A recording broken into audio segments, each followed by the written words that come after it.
What's up, everybody? My name is Demetri Kofinas, and you're listening to Hidden Forces, a podcast that inspires investors, entrepreneurs, and everyday citizens to challenge consensus narratives and to learn how to think critically about the systems of power shaping our world.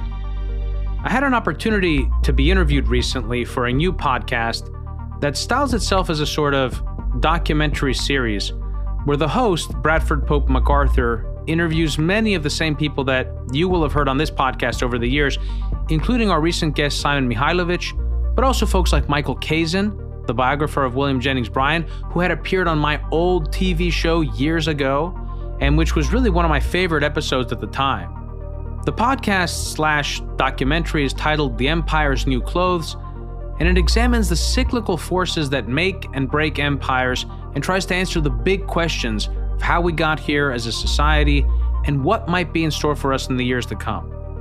This is now, I think, either the 14th or 15th podcast that I've been on in the last couple of years, and I've really enjoyed doing these, even though I haven't republished most of them on the Hidden Forces feed, and that includes podcasts like Barron's Advisor with Steve Sandusky, The Breakdown with Nathaniel Whitmore, where he gives a phenomenal daily analysis of the big picture power shifts in crypto, markets, and geopolitics, or Michael Ippolito, who you may remember from his appearance on Hidden Forces and who recently started his own podcast for Blockworks called On the Margin.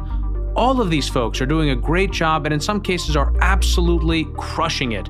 So I'm genuinely fortunate to be invited on their shows and to get a chance to share my opinions, ideas, thoughts, and perspectives on markets, politics, geopolitics, culture, philosophy, basically anything and everything that I'm thinking about, but that I don't really have a chance to elaborate on my own podcast.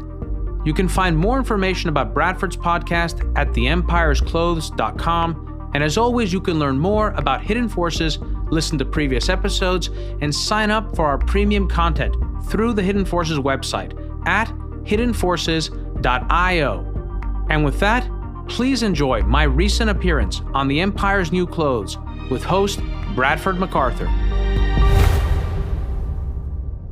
Demetri, thanks so much for coming on today. Really appreciate your time. My pleasure.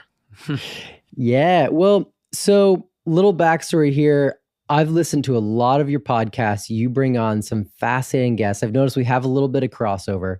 And I've been very excited to talk to you because you have a very similar, be it curiosity, vision, motive for your show. You're looking at the hidden forces of markets. And we're looking at the hidden forces of empires. And so I would love to know what brought you there. Where did this curiosity come from? Well, I don't know where the curiosity came from. I've always had that curiosity. I recently actually interviewed a guest, James Aitken, who said the same thing, that he was when he was a kid, he would always look at things from a very early age and be like, well, how does that work? Or like, why does that work that way? And I would always be that way. So I always had a curiosity. And that curiosity found a natural outlet in financial markets because I think in retrospect, they're endlessly complex and you can never really get to the bottom of anything. And when you don't know that, you can easily get sucked into them because you think that you're going to figure it out. I'd say I had a similar experience with philosophy, actually. When I first began to study philosophy as a high school student, then as an undergraduate, I had this idea that I would be able to figure it out. I'd be able to figure out the nature of existence. But you realize that there's a reason why these questions have persisted over time. So the same is true of financial markets, and Hidden Forces was something that I came to, this idea of doing a podcast called Hidden Forces, because I asked myself the question, what was it that attracted me so much to financial markets? And I came to the realization that it wasn't specifically because it had to do with money or the economy, but rather because it was this infinitely complex data set. And also because of the social science component, which again, it speaks to the complexity. And I was always interested in, well, what's driving the market? Can I get deeper down the vector of what's really happening here? And I wanted to apply that curiosity and that framework, or rather perhaps the frameworks that I applied to understanding financial markets, to the broader world. And then to find a way to make that useful for investors specifically, because I recognized that there was an opportunity to service that community. I was well aware of and familiar with the newsletter industry because I used to read financial newsletters going back to when I was a senior in high school. So it was a way to make this work, to find an initial audience that I could target, but then with the eventual goal of scaling it to a broader community of people who were just interested in this stuff. That's super cool. And so what have you found so far? What have I found so far? Well, I have more questions than answers, probably. It's interesting. That's how it goes. Yeah, it's interesting. What I would say is what's interesting is how my interests and focus have evolved. Early on, I have, in terms of my career, a background in tech, so to speak, specifically in the video game industry and in the application development and design side of television's UX, UI. And that's how I ended up transitioning into content. I was always interested in content, specifically documentary film. And so I eventually made that transition into the content side, but my background was in tech. And when I started Hidden Forces, I wanted to reacquaint myself with my passion for that stuff, for the sciences, for technology, for math. So if you look early on, my episodes were mathematics, episodes on philosophical mathematics, science, philosophy of science, philosophy in general. But as time went on, I naturally gravitated back to, surprise, surprise, the things that I seemed to always enjoy, which were not just finance and markets, but also geopolitics and foreign affairs, which is what one of my majors was. I majored in both economics and politics, specifically with an emphasis on foreign policy and international relations, and a minor in psychology. That and the interplay of culture are the things that most interest me. It seems that's where my focus has gone. Yeah, that's a very interesting cocktail of studies. It sounds like early on you kind of had a bit of a vision of, I don't know if vision's a bit too heavy, but you're saying you studied or you're interested in philosophy in high school. I was 100% not interested in philosophy in high school. What were your interests? And then in high school, I was obsessed with climbing. I just climbed. Oh, interesting. Okay. But so you were entirely focused on athletics. I don't know about entirely. I grew up in Atlanta, and so I was interested I was going to concerts. I was doing like high school stuff. Right. I wasn't interested in like pondering these big questions. I was just a kid living, didn't really know what I wanted to do, just having fun. But it sounds like you had some very interesting endeavors for that age, and then they are still relevant today, which I find quite fascinating, actually. And so I've noticed that philosophy does play a pretty good role in Hidden Forces. Do you find that helps you think about markets in any capacity? I'm sure it does. In retrospect, I might have considered majoring in philosophy. I was dissuaded from doing so by my parents, who told me that I would end up like Socrates or on the streets of Athens without a home, without any money. But in retrospect, that was obviously not correct. I think people that study philosophy can apply themselves to all sorts of areas of work and towards solving all sorts of problems because it's a modality of thinking. So yes, I'm sure it does help me. I don't have an immediate way to think about that. The way that I've thought about this concept of financial nihilism, which I've talked about in a series of other interviews, probably came from that, from reading Nietzsche and other philosophers and thinking about reality versus perception, value versus price, and what happens when our notions of value, we're disabused of those, and the nihilism comes out of that. So I think that's one area where it's probably helped me. Well, maybe let's dive into that a little bit, because I know you have spoken a bit about this idea of financial nihilism, and I would certainly love to hear some more of your thoughts, and perhaps to the viewers, like, what is that and how did you start to reach some of these conclusions and observations? Well, I sort of roughly define financial nihilism or market nihilism as an investing philosophy or an investment philosophy that views the objects of speculation as though they were intrinsically worthless. And this is a meaningful departure from a framework that I had used up until this point, which was informed by people like Karl Popper and most specifically George Soros, who borrowed so much from Popper, which is that there is an empirical world. That world has value that we can discern, and that there is a perceptual layer of reality, and that is where price exists. And to the extent that the two diverge, represents opportunities either for remaining in cash with optionality or actually being invested. In other words, if price exceeds value, you want to stay on the sidelines. If value exceeds price, in other words, if something is undervalued, then you want to be invested.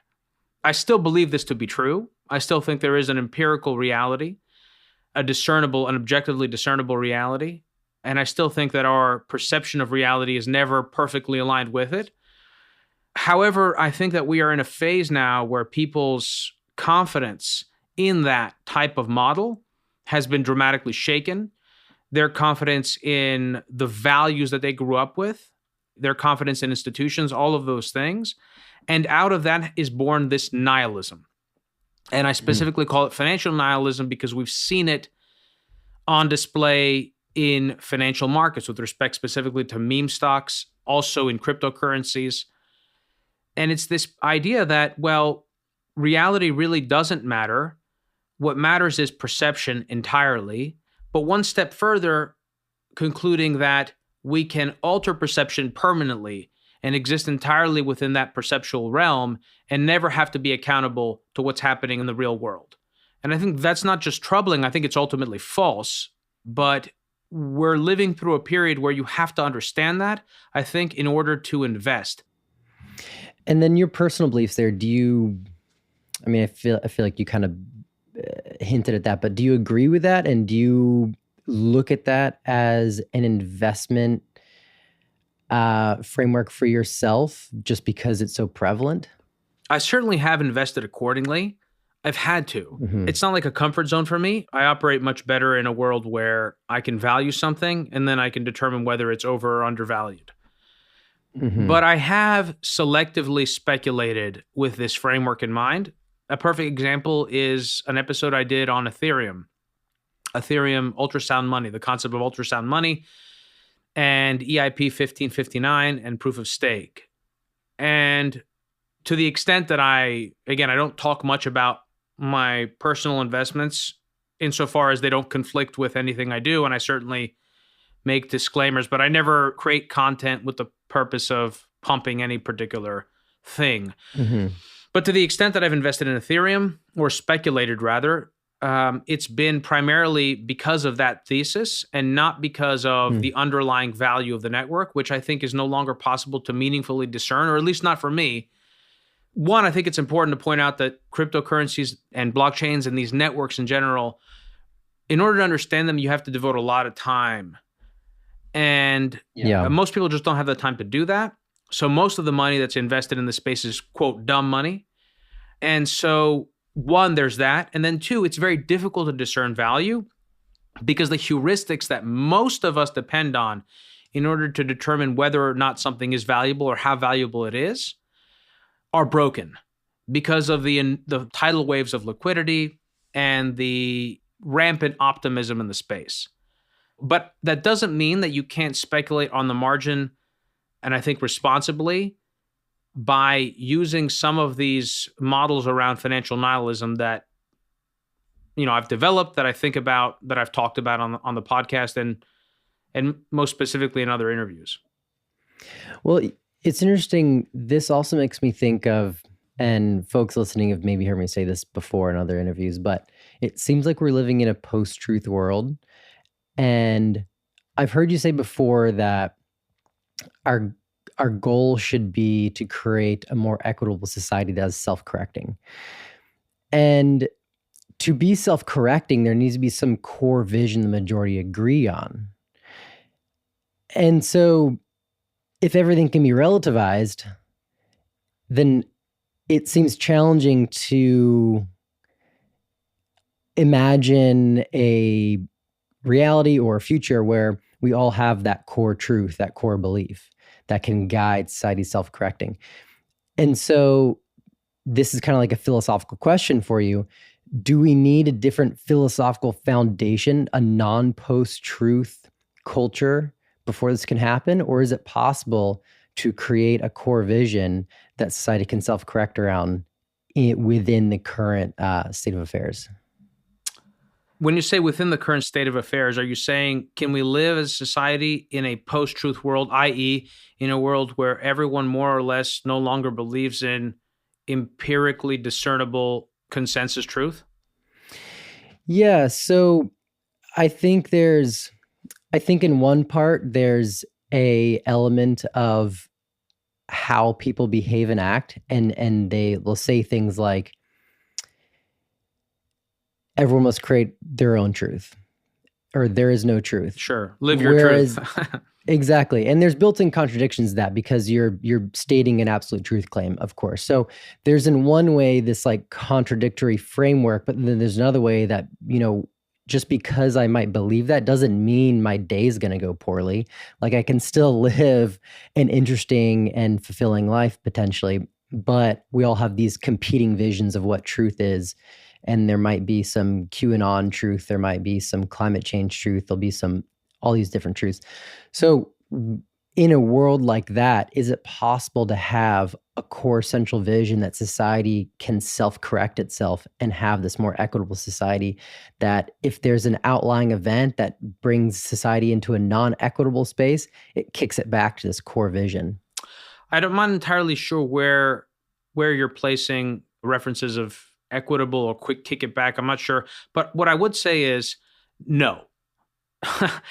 I don't think it's possible for human beings to live in civilization without some unifying mythologies that they tell themselves. Mm-hmm. And at the limit, telling yourself that there is truth or there is some core reality that you can all discern and ontological reality, I think is false. That there is no way to determine ontological truth. This is a complicated conversation because I believe that truth exists. First of all, I believe that there is a reality, ontological reality, but I don't think that we have the ability to discern it empirically. I think we approximate it and we develop models to try and interact with the world. But those models are essential for understanding. And so we have to come to a certain consensus view of what models we want to work with. So in other words, what I'm trying to say is that the observation that we live in a subjective universe is correct. But that's not a model that we can all rally around and live with. We have to have things that we agree on in order to be an organized society. Yeah, I guess what I was, and that's a great answer. And so to take it possibly a step further or highlight something that I wasn't able to explain perfectly the first time is, in our current framework, is it possible to have a more equitable society that's self-correcting, or are we going to need a completely different framework? So in terms of self-correcting, I mean, there are certain things that our current society is struggling with. For example, it's something that I've talked about as the gravitational collapse brought about by an overwhelming amount of private sector debt. So this is one area where society has not been able to, our economy has not been able to self-correct. I think it could self-correct theoretically, or it could have self-corrected at some point within our system, but the recurring bailouts, I think, moved us to a place where a self-correction at that point could have sent the system into some type of totalitarian model or socialist model of governance. So I guess in that respect, I should say this. So there was a time in my life where, and I think this also was true in the early days of the show, where I was looking for a system like that. Was there some kind of, not perfect system, but good enough system that was the ideal system to live under for eternity? And that this system was, in effect, self-correcting. That it wouldn't be without casualties, but more or less you would get some kind of steady state equilibrium over time. I have some doubts about that now. What changed? I don't know if I can point to any specific thing that changed. I think just looking at the world more, reading more history, thinking about the problems that we confront. For example, is liberal democracy the system that is best for humanity at every single stage of its development, that might not be true. I mean, we certainly know that that's not true, actually, because we fought the Civil War and suspended certain rights in order to do it. We fought World War II. And yes, we didn't lose our democracy in the process, but we compromised on many of the things that we take for granted during peacetime. And so I think different types of problems implore leaders and governments to make alterations. So I don't know. I think, it remains to be seen. I think over the arc of history, human beings self-organize in all sorts of different ways. And it's hard to say what system is right for the entirety of, we've never seen human beings live under one system. So the idea that somehow now we've discovered it and it's liberal democracy is probably not correct. Yeah. Yeah. If you look back at history, well, there's a lot of conclusions you could draw, but one of them that I seem to see this constant throughout all of history is humans are constantly looking for a better and better system. We are constantly striving or working forward, back, middle for a better form of governance. Or the ideal. Exactly. Some utopian form. and it's in one part, it's almost tragic because we keep doing the same thing and never getting there. But another part, it's quite valiant because we keep trying even though we never succeed. And so it's this interesting dichotomy of some really core essence of humanity, which are both good and bad, I think.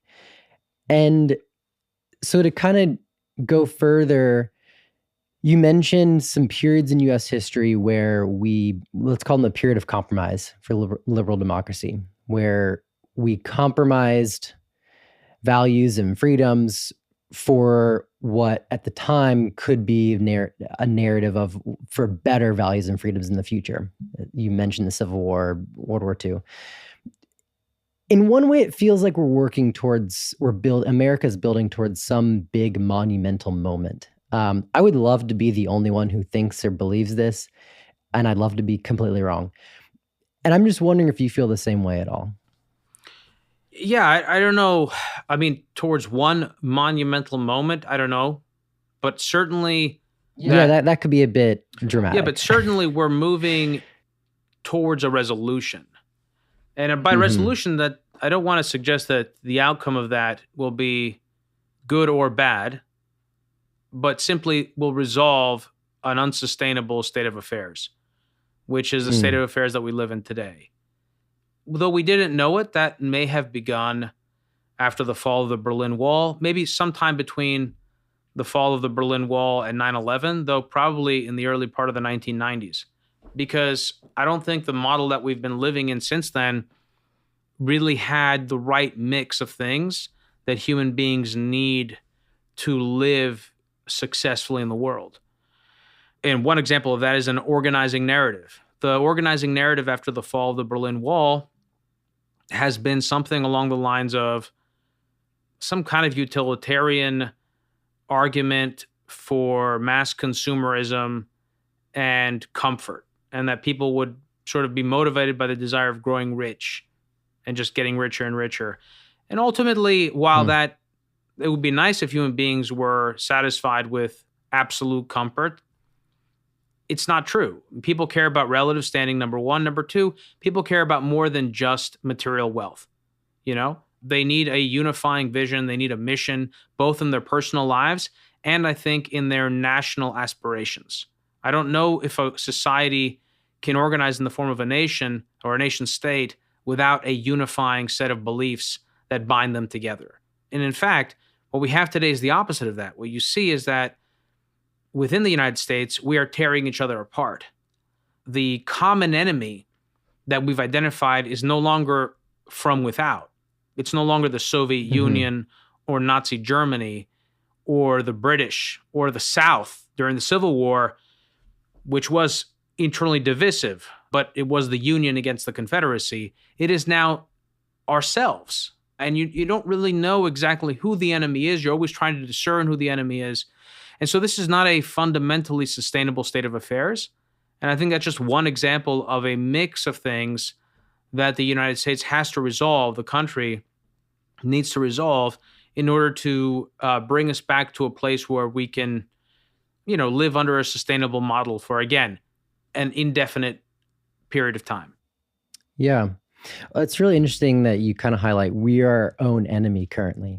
And a kind of subtext, a theme that keeps cropping up in certainly my thinking of all this is that if we've never once created the perfect system, perhaps not the system that needs fixing, but us. And so that really gets to that point you just brought up. And so do you think about that of like, we're so focused on tinkering and fixing the system. We, number one, probably don't want to actually look at what is the heart condition of humanity, because it's easy to become distracted with this other project over here that has clearly never worked quite yet. Do you think about those two things at all? Well, I've thought about that in the context of genomic science and notions of artificial intelligence and symbiosis.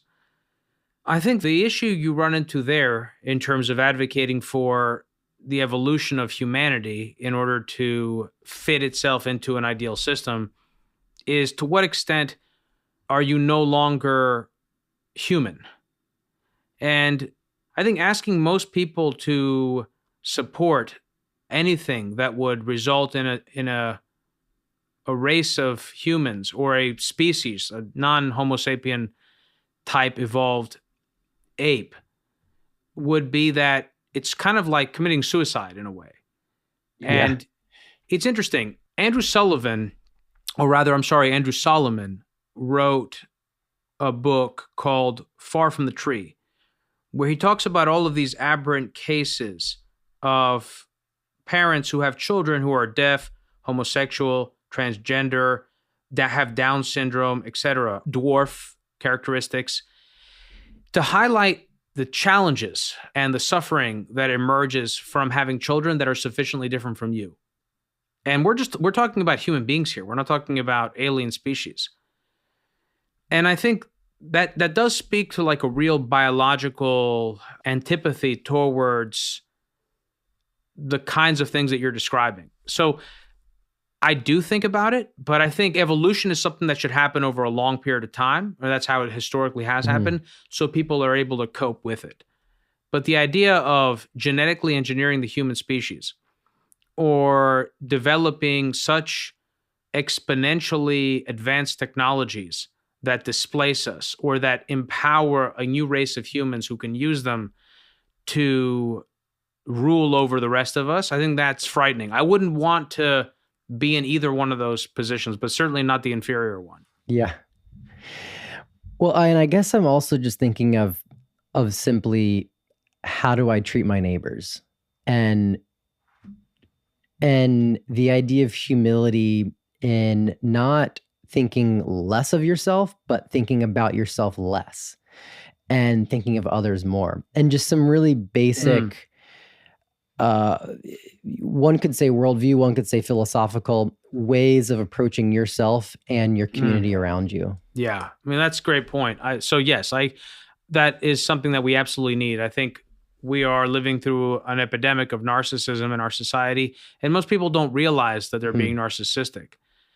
And I think ego is a huge problem. So I 100% agree. I don't know how you engineer that. I don't know how you convince people to be less concerned with themselves and more concerned with the common good. But that's an ideal to strive for. I certainly don't know either. So a moment ago, you were speaking about the fall of the Berlin Wall. Things have really changed since then, and we're not the fabric of America, the economy is not providing what its citizens need. And you mentioned vision as one of them.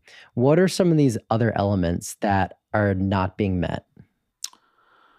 Well, I mean, in terms of vision, I think it's not just on the national scale, but I think that people need something to aspire to.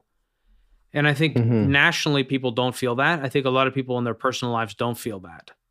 I mentioned also the situation with the national debt, not the public debt, but the private debt, the collapse of private sector debt that happened in 2008, and the forces that intervened in order to prolong it, which are simply exacerbating the social and economic inequities in the country. I think, something else that has developed in those years has been the growth and influence of surveillance capitalism and surveillance type technologies, and how they have managed to empower a new class of elites in positions of power that allow them to exercise a level of control over society that we would have considered worthy of the label national crisis had we been provided it with a thought experiment. In fact, we had been. Bill Joy wrote a article for Wired in 2000 titled "Why the Future Doesn't Need Us," where he examines some of these potential themes, not just in terms of AI and robotics and the way in which we thought about it with like the Terminator movies, but also what happens when a class of human beings is empowered with a set of technologies that are akin to magic. And I think that's where we are today. But because our models of corporate concentration are structured around this idea of monopoly and monopoly pricing, we don't really see it for what it is, because so much of the trade-offs are bartering. They are people bartering away their attention and their personal agency in return for clicks, in return for cheaper prices, maybe on some things.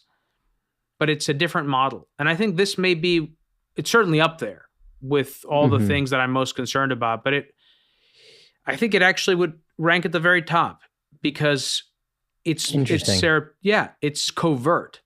We're not aware of how we're being manipulated.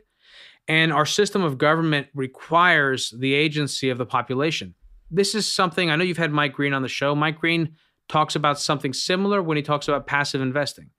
So the way in which passive investing works is it has the embedded assumption that there are discretionary investors in the market who are pricing the assets competitively that you're purchasing systematically. But the problem is that when everyone is investing systematically, what does that look like? All of a sudden, there's a departure from value in investing. And something similar happens with democracy. When more and more people are checked out of the democratic process and sort of assume that someone else will handle it, we end up having, I think, what we have today, which is incompetence and corruption in government. And we've seen it with Donald Trump. We've seen it now with Joe Biden, who is an enormous disappointment in the situation that we're dealing with currently with Afghanistan. So I think what's particularly nerve-wracking about these types of technologies and this type of surveillance capitalism is exactly the fact that we can't easily point to it and draw that linear relationship between one and the other, cause and effect. Interesting. And to help connect the dots for myself, it sounds like you're saying passive investing is interesting because it's almost reflexive, like everyone just passively invests. You have variable 1 and variable 2, and this first one impacts the second, but then the second one goes back and impacts the first. And so it's like this reflexive loop. And I'm hearing, and I'm kind of putting this back to you to know if I'm correct here. I'm hearing you say that politics is almost similar in that the masses are just passively letting these leaders come into power, and then these leaders are impacting the masses again. And so it's almost like this reflexive cycle. Yeah, so I think I unfortunately mixed up a few themes that are reflexive and self-reinforcing. But yes, certainly what I am saying is that the phenomenon that we see in markets with respect to passive and the idea of investing in the broader market because you can piggyback off of the work that discretionary investors do.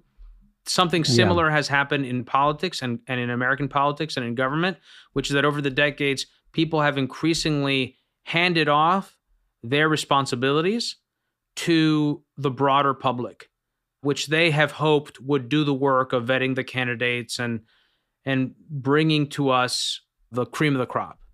Or I wonder perhaps if one of the reasons why we don't seem to see the cream rising, so to speak, we don't seem to find a lot of really great candidates out there, that this might in part have to do with the fact that people have checked out of the process. Yeah. And the more, exactly. I think to Why your would point, you wanna... the worse the candidates, the more people seem to check out. Why would you want to be involved if you are truly someone of great quality and character? Why would you want to get in that mess? There's also that as well. And social media plays a role there as well.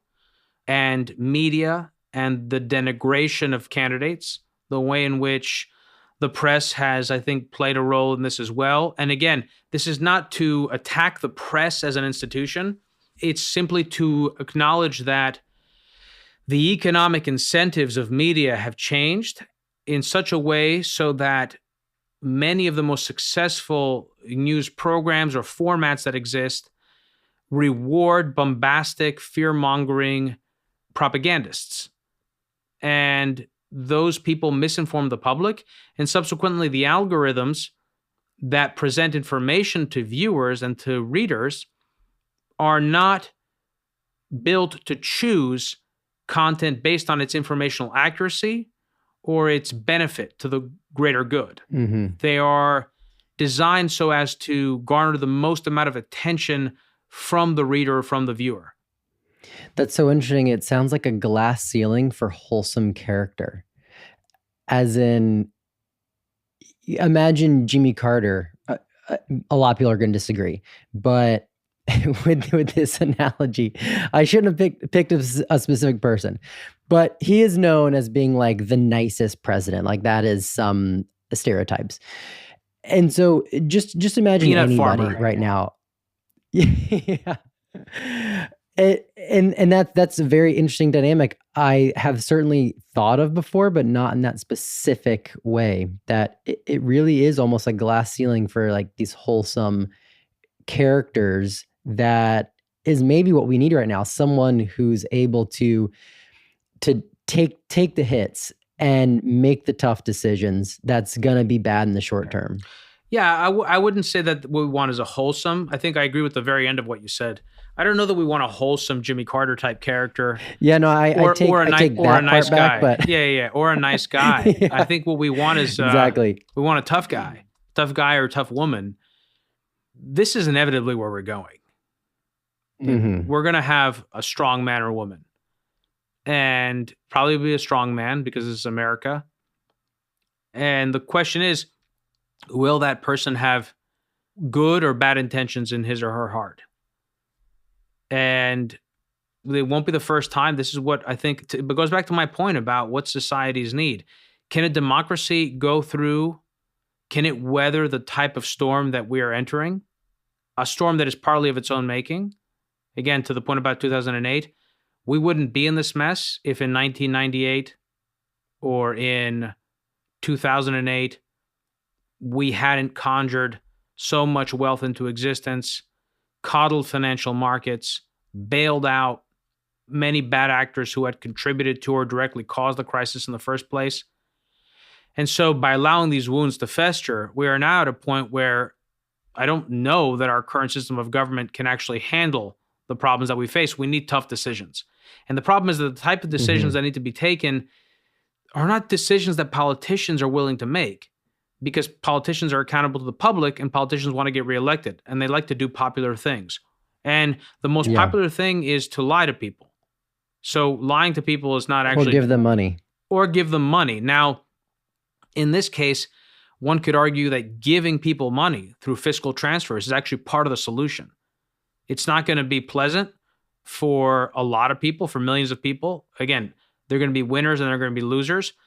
But one could argue that in the current situation that we're in, with the overwhelming amounts of private sector debt and the use of monetary policy to basically prevent the gravitational collapse of all of this debt, we've created a sclerotic economy where people cannot actually work their way to prosperity because asset prices are so far and beyond anything that wages can purchase, that the only way to actually make it is if you have capital to invest in the Ponzi scheme that is the American financial system. Well, I want to go one step further and ask you, so I don't know your financial situation, your savings, but if you were just a regular person working one, two, let's say two jobs, making rent, housing's going up, food's going up, kind of your stereotypical place that a lot of folks are finding themselves in right now. And you knew everything you know currently, but you have no investments or assets. What would you do going forward? I've never had anyone ask me that question. Oh, I feel like I need a lot of time to think about it. What would I do if I had zero assets?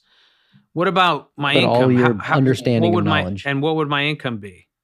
I mean, would I have a strong income or would I be? Well, I don't know. I mean, you can afford rent. Okay, so I don't have enough. Okay, got you. I don't have enough to say. You don't have a cushion. Well, I mean, I guess I'd be trying to play the lottery, whether with whatever remaining money I have at the end of the month, and let's say buy some super convex cryptocurrency, which is exactly why so many of these various sort of Ponzi schemes exist in crypto, because they're lotteries to get you over the hump. Let me just say, this show is not about investing advice. Yeah, no, it's not investing advice. I'm also like theorizing here what I would do. But what I've always, and I still think you can do this. So again, I don't actually think that that's what I would be doing. I think what I would be doing is I guess what I would probably be doing is I would be investing in myself, trying to make it possible and sustainable for me to live passionately and to do the work that I love to do. And I would probably be spending whatever disposable income I had beyond that, beyond investing in myself and my business, whatever business it was that I was creating. I would be using it to have experiences, whether that was going to a nice dinner on an occasion, whether it was going on a vacation. Again, I don't know how much money I would be creating this hypothetical, but I don't think that what I would be doing is what I think some people do, which is YOLOing into investment opportunities with the hope of some convex payout. I would much rather be using that money in the here and now to enrich myself and to expand my own set of experiences.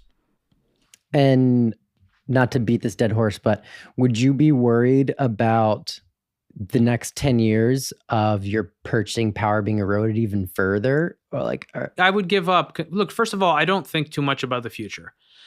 I mean, I do plan as a responsible adult for the future, but something I've talked about, I'm a brain tumor survivor.